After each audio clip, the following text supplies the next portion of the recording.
ओवी हा मराठी लोकगीताचा एक वैशिष्ट्यपूर्ण प्रकार आहे. जात्यावर बसलं की ओवी सुचते असं म्हटलं जातं. धान्य दळायला गिरण्या चालू होण्यापूर्वी बायका घरी पहाटे 2-3 तास जात्यावर धान्य दळत आणि कामात आनंद घेण्याकरता गाणी म्हणत असत. त्यात लेकरा बाळांचं प्रेम, वात्सल्य दाटून येणाऱ्या ओव्या असत. बहिणाबाईंच्या ओव्या प्रसिद्ध आहेत. त्यांच्या शब्दात सांगायचं तर, अरे घरोटा घरोटा तुझ्यातून पडे पिठी, तसं माझं गाणं पोटातून येते ओहोटी.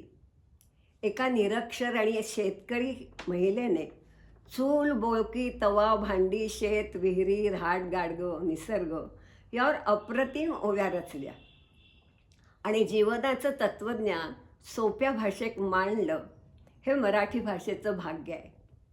जात्यावरच्या ओव्यासारख्याच तान्ह्याला जोजावताना, झोपवताना म्हणण्याच्या ओव्या आहेत किंवा मातृप्रेमाने मुलांकरता म्हटलेल्या ओव्या. उदाहरणार्थ, बाळ जातो दूर देशा मन गेले वेडावून, आज सकाळपासून वगैरे वगैरे. तसंच मुलगी सासरी जाताना किंवा माहेरी सणावाराला आलेली असतानाच्याही ओव्या आहेत. माझ्या संग्रहात 2-3 प्रकारच्या ओव्या मला आढळल्या. पहिल्या परंपरागत ओव्या आहेत.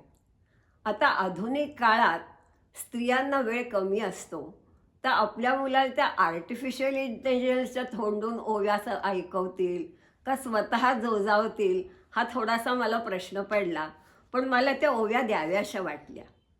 पहिल्या पारंपरिक ओव्या.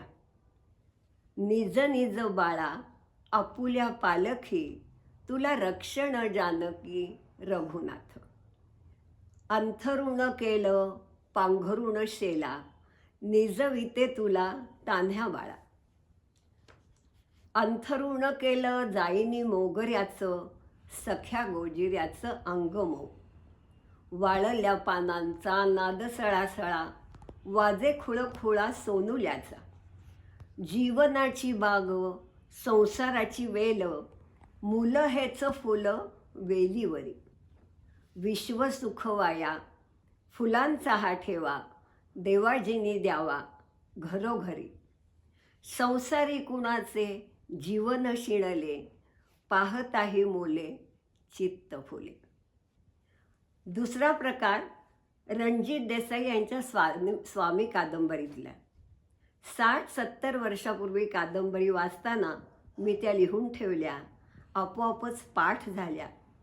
माधवराव पेशवे राजलक्ष्माने आजारी असताना त्यांच्यावर पुत्रवत प्रेम करणाऱ्या त्यांच्या काकू पार्वतीबाईंच्या तोंडी घातलेल्या या ओव्या. आजरा आकाशाचा डोळा, कशाने ग ओला झाला. देव राहिला रावळी, भाव वनवासी झाला.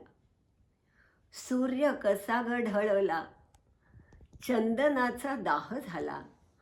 आज सखी जानकीचा त्याग रामराये केला. क्षितिजाला दुभंगून रथ जानकीचा गेला. सुकलेल्या आसवात स्वामी अयोध्येचा न्हाला. आईल तीरावरी सुख, पैल तिरी नांदे दुःख. मध्ये वाहते जीवन, हेच संसाराचे रूप. ताटातुटीसाठी कारे, देवा खेळ हा मांडीला.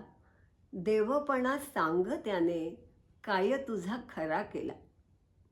विघ्नहर्त्या विनायका, तुला पार्वतीची आण. रमा माधवा सांभाळ, तुझे आठवीन गुण, तुझे आठवीन गुण.